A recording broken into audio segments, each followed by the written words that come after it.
ఇవాళ ఆ శ్రీకృష్ణ భగవానుడి బోధన అనుసారమే ఈరోజు ఈ చెరువులను కాపాడే కార్యక్రమాన్ని నేను తీసుకుంటున్నా. నాకు తెలుసు ఈ చెరువులలో నిర్మాణమైన విలాసవంతమైన ఫామ్ హౌజులు ప్రభుత్వాన్ని ప్రభావితం చేయగలిగిన స్థానాలలో ఉన్న చాలామంది వ్యక్తులు ఉన్నారు.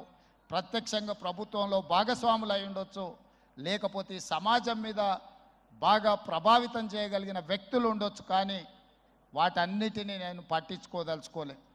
ఇది భవిష్యత్ తరాలకు, ఇది రాజకీయాలకు సంబంధం లేదు. నేను స్పష్టంగా చెప్పదలుచుకున్నా.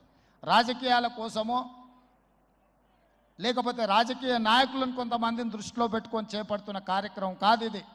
భవిష్యత్ తరాలకు, మన పిల్లలకు, వాళ్ళ పిల్లలకు వారసత్వంగా మనం అందించే సంపద ఈ సరస్సులు, ఈ నదులు, లేకపోతే ఈ రోజున్న ఈ చెరువులు.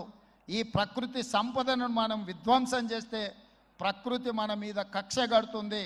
ప్రకృతి మన మీద ప్రకోపిస్తే మనం చెన్నైలో చూసినాం, అదేవిధంగా ఉత్తరాఖండ్లో చూసినాం, నిన్నగాక మొన్న వాయనాడు, మనం కేరళలో చూసినాం. ఈరోజు ఇలాంటివన్నిటిని దృష్టిలో పెట్టుకున్నప్పుడు ఈ హైదరాబాదు నగరాన్ని రక్షించుకోవాల్సిన బాధ్యత మన అందరి మీద ఉన్నది. ఇది ఒక సుందరమైన నగరం. ఈ నగరానికి ఈ చెరువులే ఒక అందం. ఈ చెరువులను కాపాడే బాధ్యత ఈ ప్రభుత్వం తీసుకుంటుంది.